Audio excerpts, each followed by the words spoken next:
বিসমিল্লাহির রহমানির রহিম। এই পথসভার সম্মানিত উপস্থিতি, আমাদের দলীয় কার্যক্রমের অংশ হিসাবে আজকে আমরা বিক্ষোভ মিছিল করেছি।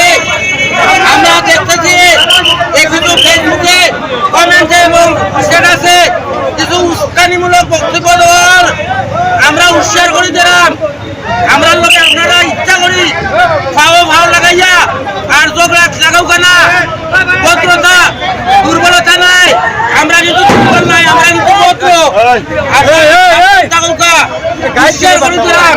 এই সমস্ত উস্কানি দিয়া আর এই এলাকায় গন্ডগোল করো কেনা একটা পায়তারা চলে এই হিন্দুদের মন্দিরে বাসাবাড়িতে হামলা করিয়া বিএনপির উপরে দোষারোপ করইব।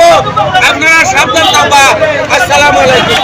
আমরা শান্তি প্রিয়, শান্তি থাকতে চাই।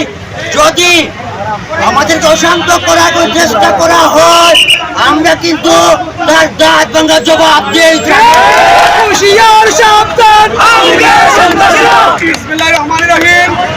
সংগ্রামী উপস্থিতি, আপনারা জানেন হাসিনা দীর্ঘ 15 বছর থেকে এদেশের মানুষকে খুন, গুম, হত্যা, নির্যাতন এবং অস্ত্রের ভয় দেখিয়ে মানুষের ভোটের অধিকার থেকে শুরু করে সমস্ত গণতান্ত্রিক অধিকারকে হরণ করে এই দেশকে শাসন করেছে, শোষণ করেছে।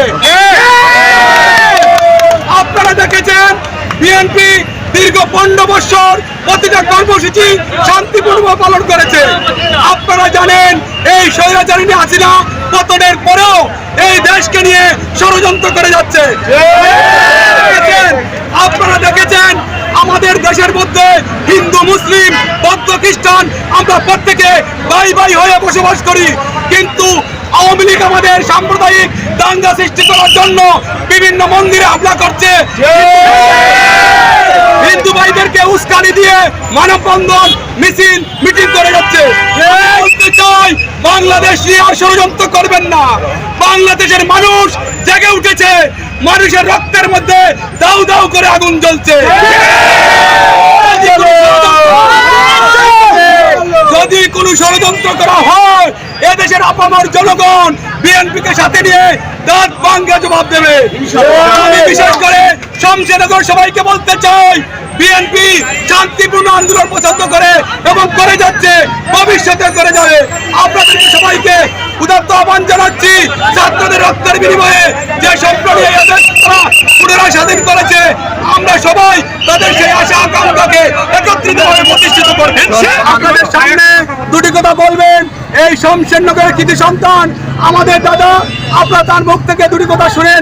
এখানে কোনো সাম্প্রদায়িক হাঙ্গামা, কোনো ধরনের হামলা হয়েছে কিনা উনি আপনাদের সামনে দুটি কথা বলবেন। বলেন দাদা। সুপ্রিয় দেশবাসী, সবাইকে আমার আদাব, নমস্কার এবং আমার সালাম। আমার নাম প্রদীপ রায় হৃদয়। আমি শমশেরনগরের পক্ষ থেকে আপনাদের আমার দেশবাসীকে আমি শুভেচ্ছা, বিএনপির পক্ষ থেকে আমি শুভেচ্ছা জানাই। আর বাংলাদেশে যত ঘটনা ঘটছে এর মধ্যে বিএনপি এবং আমার জামাত শিবির কোনো সময় জড়িত না, সব আওয়ামী লীগের সন্ত্রাসী। আর 2021 সালে যে দুর্গা পূজায় কুরআন শরীফ দেওয়া হয়েছে, সে আওয়ামী লীগের।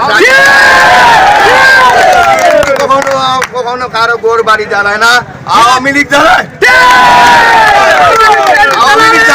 আর নাম দেয় বিএনপি, জামাত শিবির।